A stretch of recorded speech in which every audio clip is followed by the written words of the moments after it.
클릭해주셔서 감사합니다. 오늘도 행복하고 건강한 하루 되시길 진심으로 기원해요. 구독, 좋아요, 알림 설정 꼭 눌러주시고요. 전설천하 이야기 시작하겠습니다.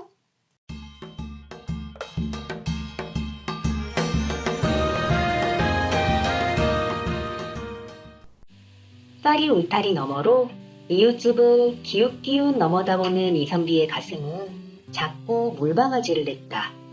아무래도 논밭이 많은 이웃집 농부 김씨집에는 기주에 하얀 쌀이 가득할 것이었다. 이선비는 지금 김씨집 뒤주에서 얼마간 쌀을 훔쳐낼 요량으로 고개를 빼들고 기웃거리며 그 집 동태를 살피고 있었다. 사람이 없는 틈을 타서 쥐도새도 모르게 이웃집으로 들어가 몇 대박 쌀을 훔쳐와야만 굶주림을 면할 것이었다. 사나흘 전이었다.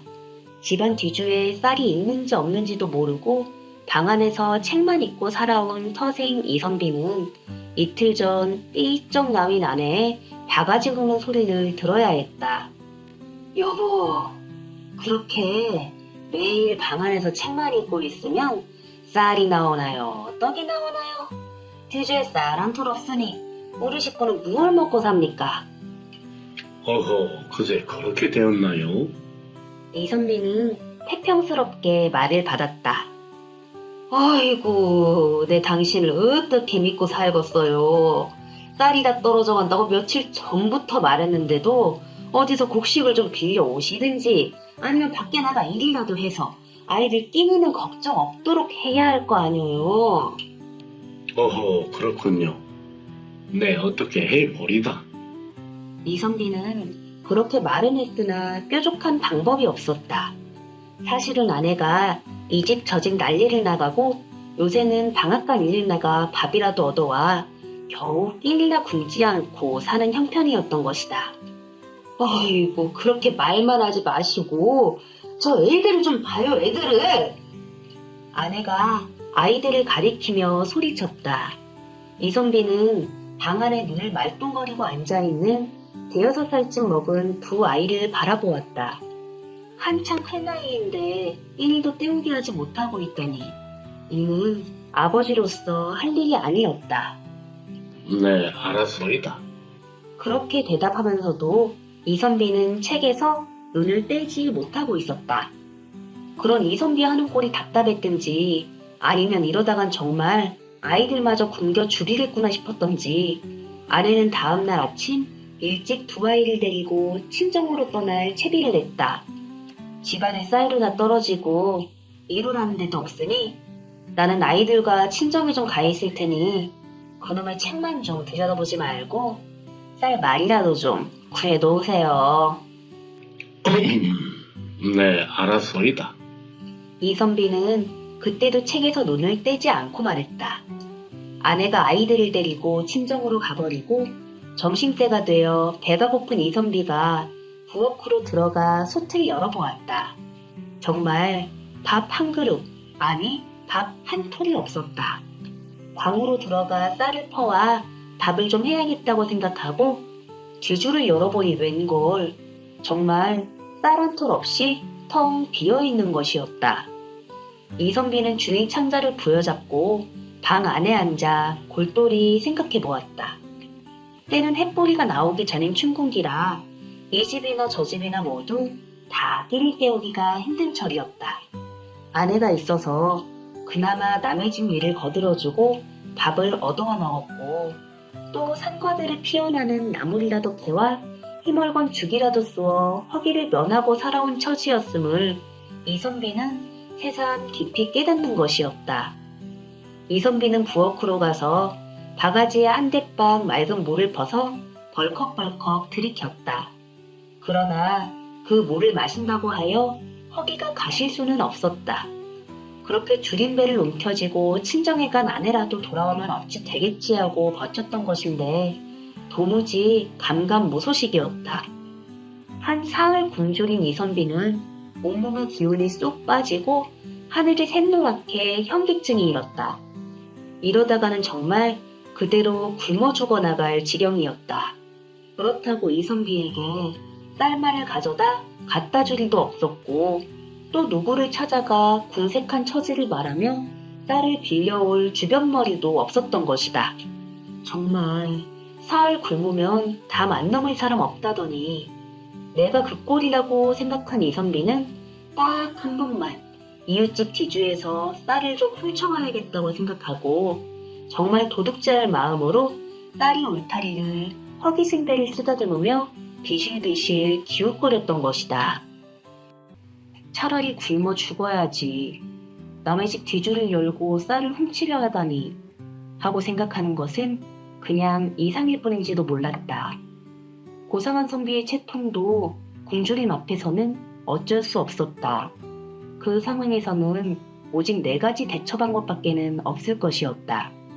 말 그대로 그냥 굶주려 죽는 것이 그 첫 번째였고 체면이고 뭐고 다 내버리고 날품팔이라도 나가 남의 집 굳은 일이라도 해서 밥을 벌어오는 것이 그 2번째였고 아니면 남의 집에 가서 쌀말이라도 빌려오는 것이 그 3번째였고 마지막으로는 부잣집 담을 넘어 먹을 것을 찾아 훔쳐오는 것이 그 4번째였다. 그러나 생각해보라. 생목숨을 그냥 앉아서 굶어 죽기도 쉬운 일은 아니었고 마구잡이로 날품팔이를 나가 일을 하는 것도 굶주림이 우선 해결되고 난 후의 일이겠고 또 남의 집에 가서 쌀말이라도 빌려오는 것이 그중 쉬워 보일지도 모르겠으나 무턱대고 가서 거지처럼 마구잡이로 생떼를 쓰지도 못할 일이었다. 그러다 보니 걸리지만 않는다면 부잣집 담을 넘어 넉넉한 쌀을 좀 훔쳐오는 것이 쉬워 보일지도 모를 일이었다.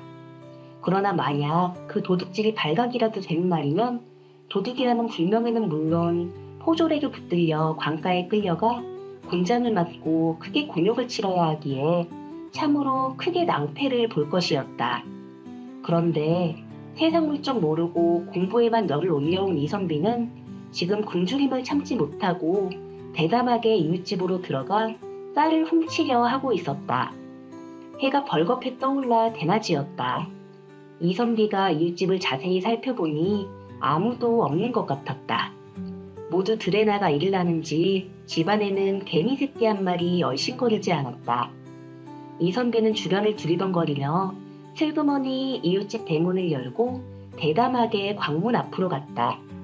소리가 나지 않게 조심스럽게 광문을 열어젖히고 그 안으로 도둑고양이처럼 기어들어간 이선비는 뒤주를 찾아 뚜껑을 열었다. 새하얀 쌀이 뒤주에 가득했다. 이선비는 준비해간 자루에 쌀을 허겁지겁 퍼담았다. 한 말가량이나 되었을까? 이선비는 그것을 둘러매고 다시 광문을 열고 문 밖으로 나왔다. 그런데 사흘 굶어 기력이 다 떨어진 이선비는 그 쌀자루를 들어 옮기기가 참으로 힘들었다. 죽을 힘을 다해 이마에 식은땀을 흘리며 겨우 끌고 나와 마당가 쌀이 울타리 아래 구멍을 내놓고 쌀자루를 그 구멍 아래 두고 얼른 대문을 빠져나온 이선비는 제 집 쪽의 쌀이 울타리 쪽으로 가서 그 쌀자루를 끌어당겼다. 그런데 그 쌀자루가 무거워 쉽게 그 구멍을 빠져나오지 않았다. 이선비는 떨리는 가슴으로 휴 하고 한숨을 내쉬며 이마에 식은땀을 손으로 쓸며 서너 번 계속해서 힘을 썼다. 그런데 이게 웬일인가? 그 무겁던 쌀자루가 어느 순간 벌쩍 들려 건너오는 것이 아닌가. 이선비는 가슴이 철렁 내려앉았다. 그것은 필시 이웃집에서 누군가가 쌀자루를 밀어주었기 때문이라는 것을 직감적으로 알아챘던 것이었다. 어휴, 내 도둑질이 발각되고 말았구나. 그때야 이선비는 자신이 무슨 짓을 했는지를 깨닫고 그만 그 쌀자루를 어쩌지 못하고 그대로 그 울타리 구멍자리에 그대로 내버려두고는 방 안으로 황급히 뛰어들어와 옮져 눕고 말았다. 세상에 도둑질도 하는 놈이 한다더니 이렇게 한 번도 해보지 못한 도둑질을 무슨 귀신에 쓰여 하게 되어 이웃집 사람에게 발각되고 말았으니 참으로 큰일이 난 것이었다. 이선비는 차라리 굶어 죽어버리는 길을 택할 것을 하고 스스로 도둑질을 한 것을 후회하고 또 후회했다. 그러나 이미 때는 늦은 일이었다. 도대체 일을 어떻게 해야 할까? 이선비는 떨리는 가슴을 부여잡고 방 안에 산송장처럼 누워 있었다. 그때 저벅저벅 문 밖에서 누군가가 걷는 발자국 소리가 크게 나는 것이었다. 이선비를 잡으러 오는 사람일까? 이선비는 자신도 모르게 온몸을 부들부들 떨었다.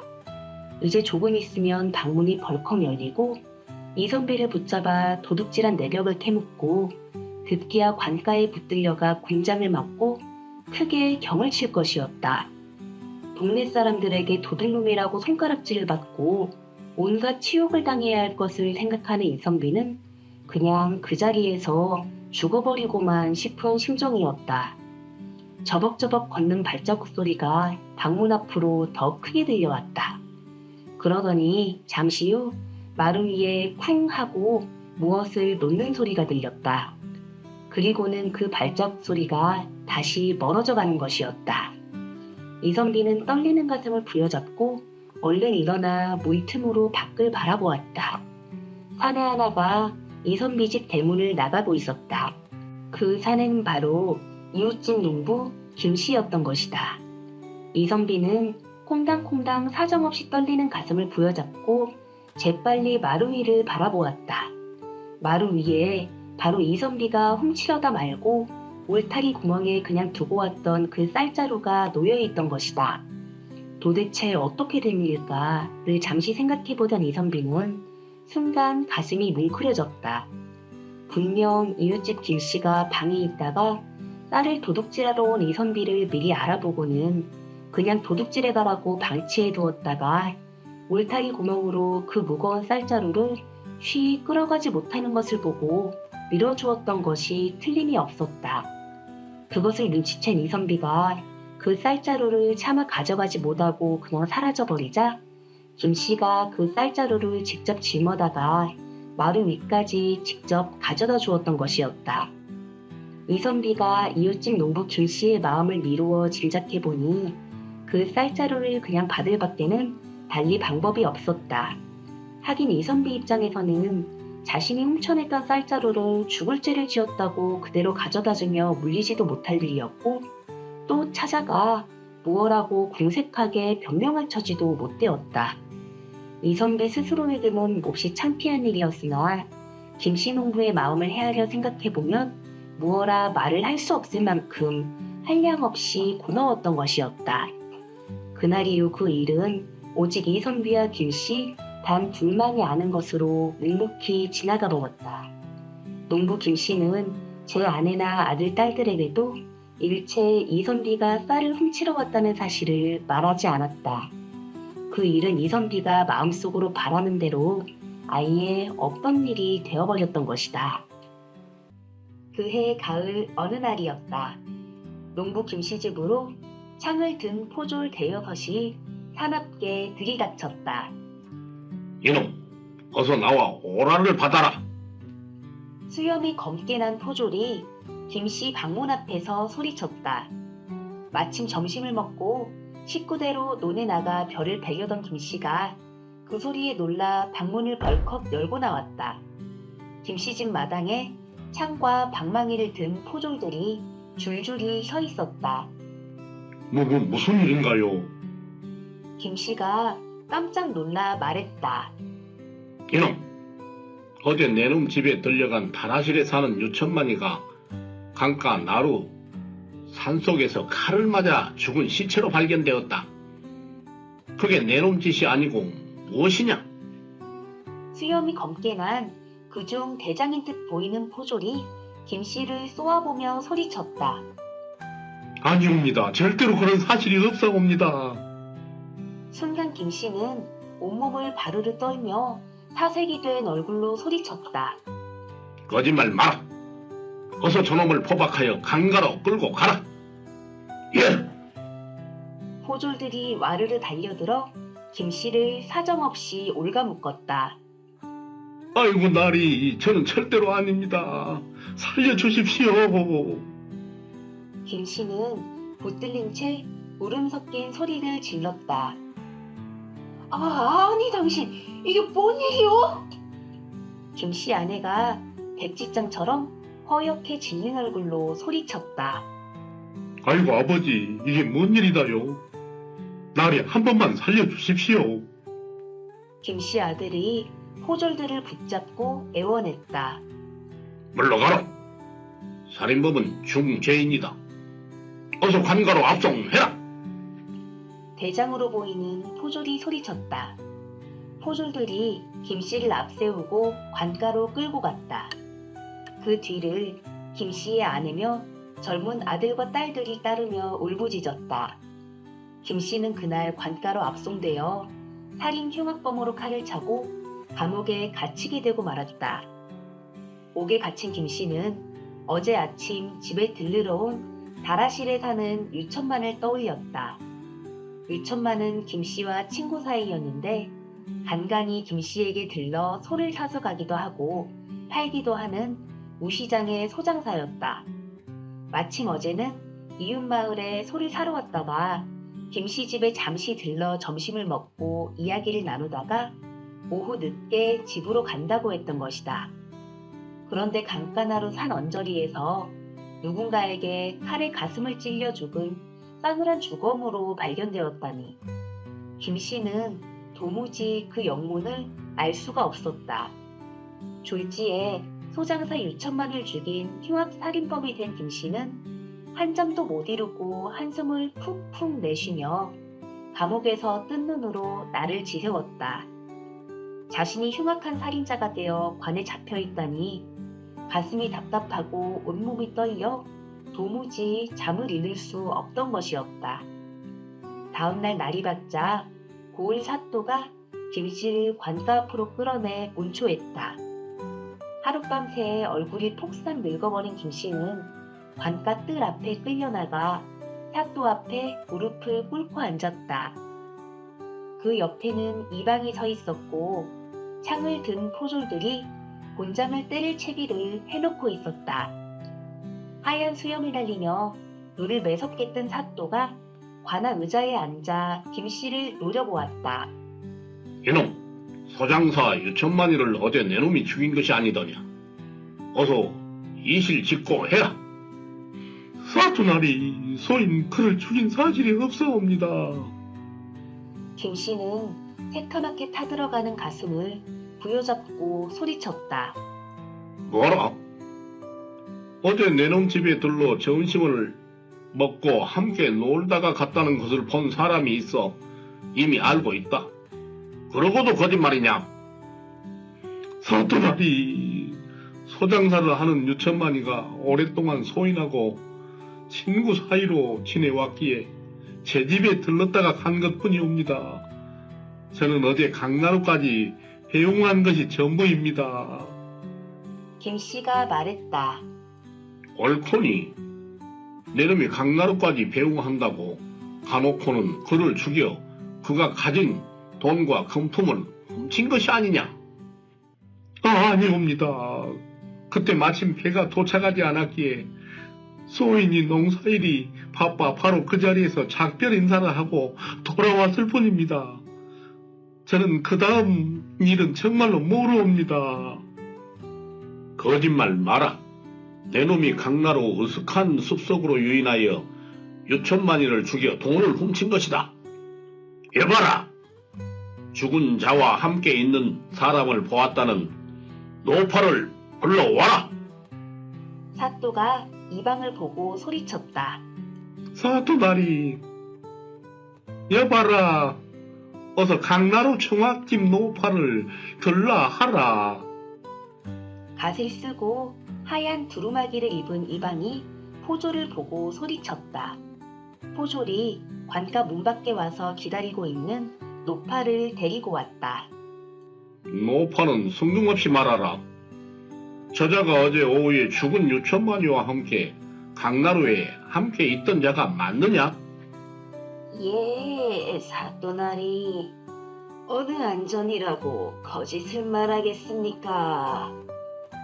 그렇게 말을 하는 허리가 구부정한 머리가 허연 노파가 김씨 얼굴을 빤히 들여다보는 것이었다. 그리고는 곧바로 입을 열었다. 아, 이 사람이 맞아요.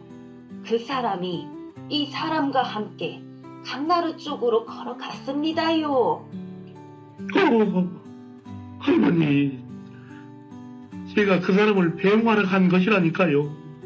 생사람 잡으면 안 돼요, 할머니.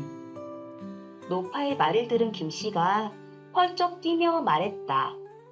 네 이놈, 곤장을 맞아야 진실을 말하겠느냐. 저 흉악한 살인자 놈을 소장사 유천만 살인죄로 당장 집어넣어라. 다음 달 보름날 아침에 처형하랴. 사또가 근엄한 목소리로 말했다. 그렇게 김씨는 그만 말 한마디 제대로 하지 못하고 소장사 유천만의 살인죄로 이제 처형날만 기다리는 몸이 되어 감옥에 갇히게 되었던 것이다. 살인 흉악범이 되어 감옥에 칼을 차고 갇힌 김씨는 속이 펄펄 끓었다. 아무래도 자신은 유천만을 죽이지 않았기 때문이었다. 그날 유천만을 강나루까지 배웅하고 헤어져 돌아온 김씨는 너무나도 억울한 살인 누명을 썼건만 도무지 그것을 부인할 아무런 방법이 없었다. 김씨는 정말 이대로 꼼짝없이 살인죄를 둘러쓰고 사형을 당해야만 한단 말인가. 그렇다면 도대체 누가 저 소장사 유천만을 죽인 진짜 살인범이란 말인가? 소장사 유천만의 진짜 살인 범죄자는 김씨가 사형을 당하기로 정해진 하루 전날 나타났다. 그 사람은 바로 김씨 이웃집에 사는 뒤주에서 쌀을 훔쳐냈던 이선비였던 것이다. 내일이면 유천만을 살해해 죽인 죄를 뒤집어쓰고 억울하게 사형을 당하는구나 하고 생각한 김씨는 모든 것을 체념하고 이렇게 죽는 것 또한 하늘이 준 나의 운명이겠지. 하고 자포자기하고 있었다. 다만 하늘이 있다면 하늘만이 진실한 이 마음을 알아주겠지. 하고 체념을 밖에는 달리 방법이 없었던 것이다. 아내며 아들, 딸들이 내일 사형을 받고 죽을 김씨를 면회와서 울고불고 억울한 죄를 사또에게 하소연해 보았으나 도무지 씨알이 먹히지 않았다. 그도 그럴 것이 살인을 하지 않았다는 확실한 증명을 해 보일 수도 없었고 또 강나루 주막집 노파가 함께 가는 것을 직접 보았다고 하니 그 결론을 내릴 밖에는 없었던 것이다. 그런데 그날 오후 사또를 급하게 찾는 이가 있었다. 여봐라, 사또 나래를 급히 배워야겠다. 광자문을 지키는 문지기 포졸에게 다가가 말하는 사람은 바로 김씨 이웃집에 사는 이선비였다. 무슨 일로 그러시오? 창을 든 포졸이 이선비를 막아서며 말했다. 다름이 아니라 지난번 소장사 유천만 살인 사건에 대하여 급히 아랠 일이 있어 그러니 사또 나리께 어서 고하여라. 이선비가 목청을 가다듬고 묵직한 목소리로 말했다. 내일 아침 그 살인범이 사형을 당할 터인데 무슨 말씀인가요? 위아래로 이선비를 훑어보던 포졸이 말했다.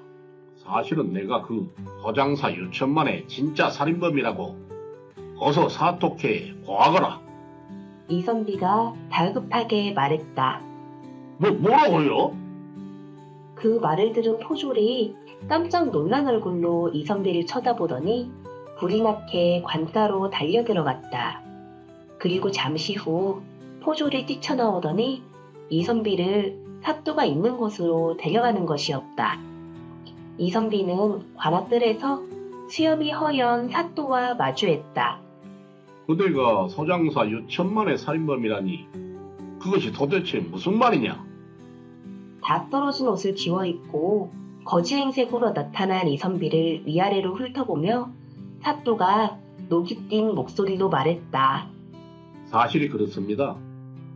제가 가진 것 하나 없이 가난하게 살다 보니 밥 굶기가 일쑤여서 한번 배불리 식구들을 먹여보는 게 소원이었는데 돈에 눈이 멀어 그만 사람을 죽이고 말았습니다. 지금 갇혀있는 농부 김씨 집에 온 소장사 유천만이 가진 돈이 많다는 것을 알고 품에 칼을 품고 그날 몰래 그 사람을 미행했다가 마침 강나루에서 김씨와 서로 작별을 하고 헤어지자 유천만에게 접근하여 제 집에 급히 팔아야 할 소가 있다고 같이 가자고 속여 산숲을 으슥한 곳으로 유인하여 그를 죽이고 그가 가진 돌을 강탈했습니다. 이선비가 차분하게 말했다. 과연 그것이 사실이란 말인가?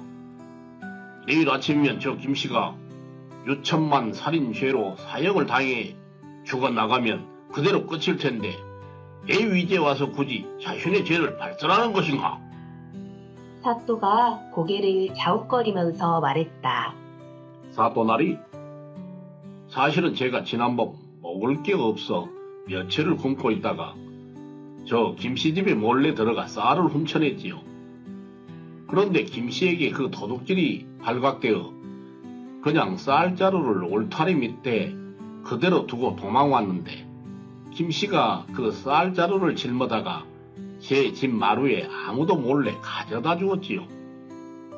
그렇게 은혜를 입었는데 도무지 가만 있을 수가 없었지요. 제가 저지른 살인죄 때문에 죄 없는 선량한 김씨가 죽어나가는 것을 그냥 두고 볼 수가 없어서 몇 날 며칠을 고민하다가 이렇게 제 죄를 자백하기로 했습니다. 어서 저 안에 갇힌 김씨를 풀어주고 저를 가두십시오. 이선비는 그렇게 말하며 그 자리에서 무릎을 털썩 꿇고 앉아 고개를 깊숙이 받고 흐느끼는 것이었다. 그래, 그것이 사실이었다. 여봐라, 하마터면 큰일 날 뻔했다. 어서 감옥에 있는 김씨를 풀어주고 저자를 가두어라. 내 다시 판결하겠다. 사또가 말했다. 순간 포졸들이 달려들어 이선비를 붙잡아 포박하더니 감옥으로 데려가는 것이었다. 그날 김씨는 살인범 이선비가 제 발로 나타난 덕분으로 억울하게 살인죄의 누명을 벗고 죽음 직전에서 구출되어 집으로 돌아갈 수 있었다. 그런데 그 소장사 유천만이의 진짜 살인범이 이웃집에 사는 이선비라니 기가 찰 노릇이었다. 김씨는 알다가도 모를 일이 이놈 세상 일이라고 생각하며 휴 하고 구사일생을 한 자신의 처지를 생각하며 깊이 안도의 한숨을 들이쉬었던 것이다. 그로부터 사흘 후 이선비는 관아의 사또 앞에 나아가 재판을 받았다. 이선비 자신이 직접 돈을 갈취하기 위하여 유천만을 살해했다고 자백했으니 그 이상 확실한 증거는 없었다. 사또는 다음 달 20날 이선비의 사형일로 정하고 재판을 종료했다. 이선비는 살인 죄인이 되어 목에 큰 칼을 차고 관아의 옥에 갇히게 되었다. 이선비는 이미 자신의 생명을 포기해버렸는지 편안한 얼굴로 묵묵히 옥에서 죽을 날만을 기다리게 되었다. 하루하루 이선비의 사형 집행일이 다가오는 어느 날이었다. 강가루 주막집에서 투전을 하고 시장에서 아녀자를 희롱한 죄로 눈끝에 흉터가 있고 인상이 산 도적같이 험악하게 생긴 사내 하나가 관아에 붙잡혀왔다. 그런데 그 사내가 가진 것을 조사해보니 동그란 황금으로 띠를 맨 여인의 놀이개가 하나 있었다. 그것을 눈여겨본 눈빛이 초롱초롱 영특하게 생긴 포졸 하나가 칼에 찔려 죽은 소장사 유천만의 아내가 말한 것을 가까스로 기억해냈다. 살해당해 죽은 유천만의 아내가 남편이 딸에게 선물로 주려고 몸에 동그란 황금띠를 두른 놀이개를 지니고 있었다는 것이었다. 그 포졸은 눈끝에 흉터가 있는 인상이 산도적같이 험악하게 생긴 사내를 사납게 문초했다. 이 놀이개는 무엇이냐? 시장바닥에서 줬습니다요. 다른 대로 말해라. 누구에게 훔쳤느냐? 그거 아니라니까요. 사내가 딱 잡아떼는 것이었다. 포졸은 그 사내를 옥에 가두고 다음 날 소장사 유천만의 아내를 불러왔다. 그 황금놀이개를 보여주기 위해서였다.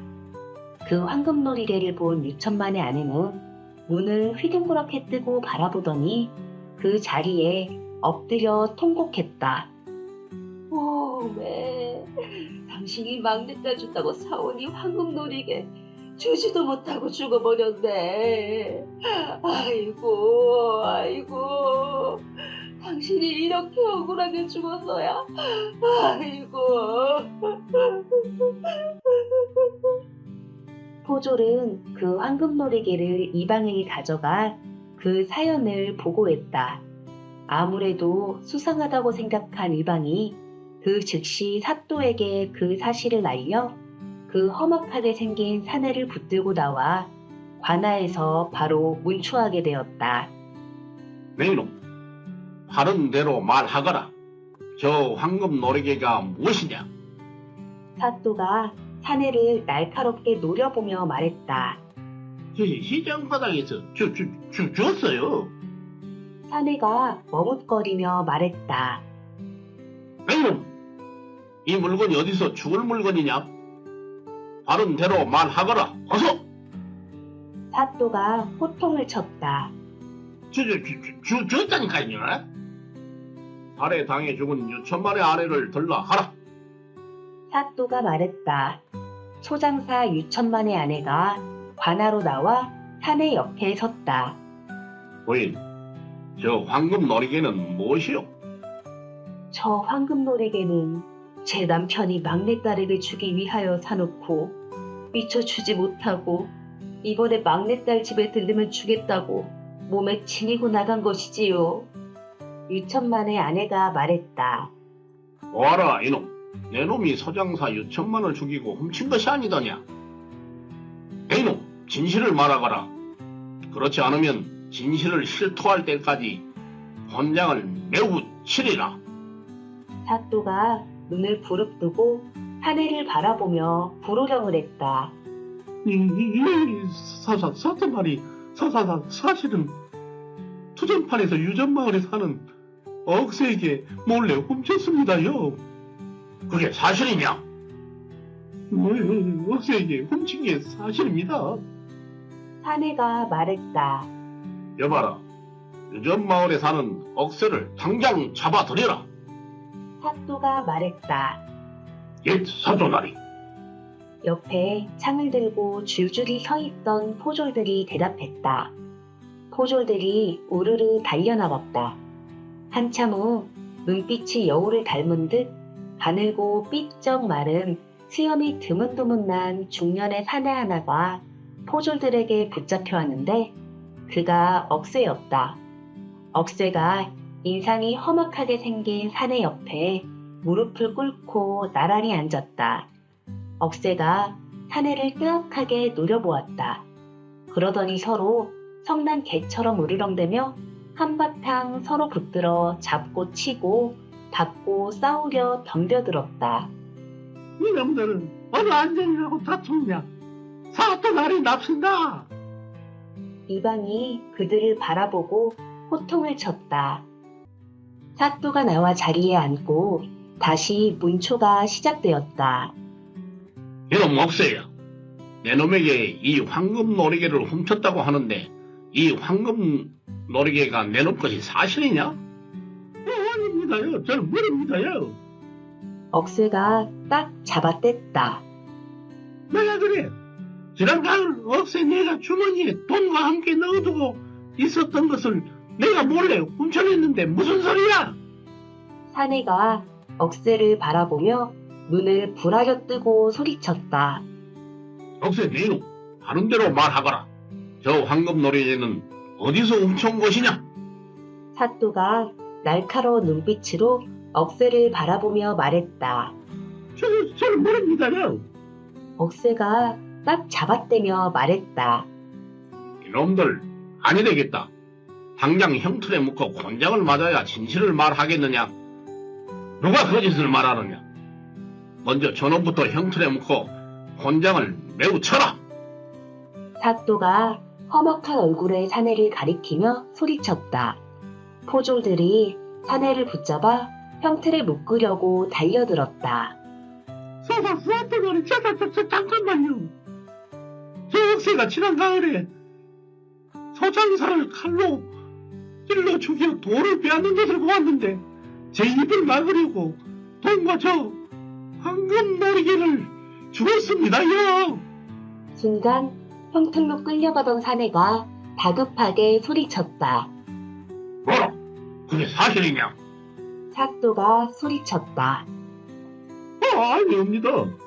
사또가리 저놈이 사실은 소장사를 죽이고 돈과 황금 놀이개를 빼앗았던 것입니다. 억새가 소리쳤다. 이놈들이 분명 그 살인사건과 관련이 있는 진짜 범인들이로구나.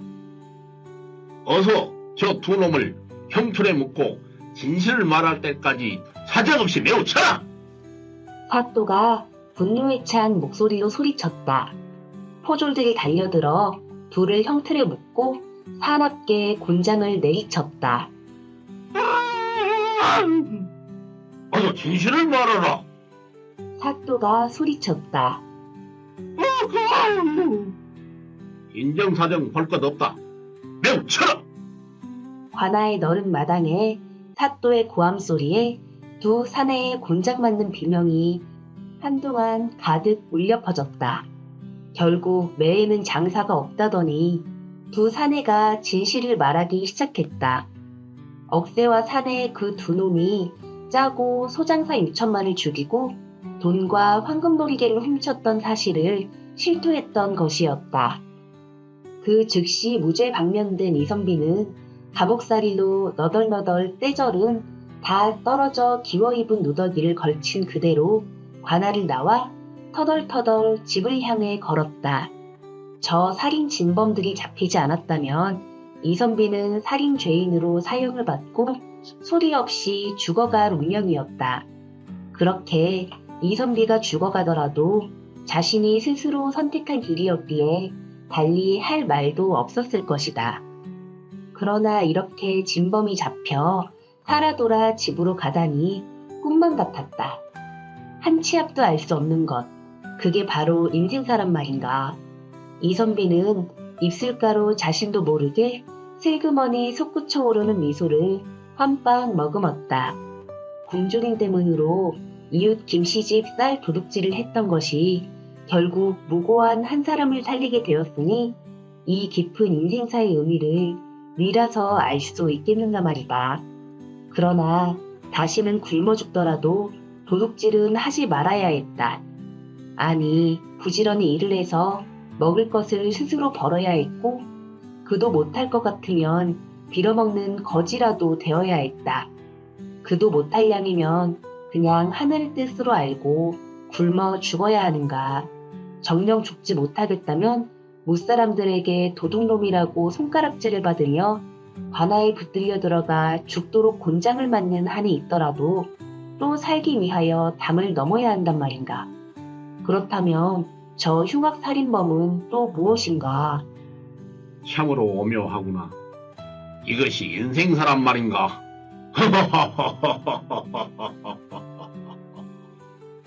이선비는 고개를 잡고 갸웃거리며 파란 하늘을 바라보고 혼자 소리로 미친놈처럼 중얼거리면서 호방하게 웃어제꼈다. 이선비가 그렇게 집을 향해 걸어가는데 누군가가 맞은편 멀리에서 헐레벌떡 달려오고 있었다.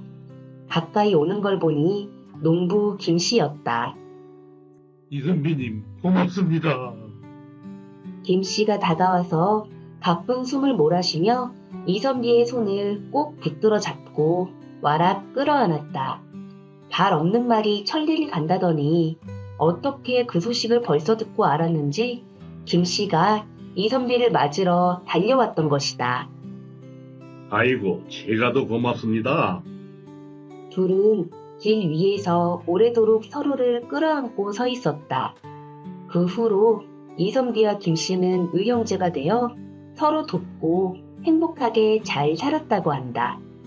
그 사연을 들은 많은 사람들이 적선지가 PU 여경이라며 이고동성으로 그들을 칭송했던 것이었다. 이야기 재밌게 들으셨나요? 마음에 드셨다면 구독, 좋아요, 알림 설정 꾹 눌러주시고요. 더욱더 좋은 이야기로 찾아뵙겠습니다. 감사합니다.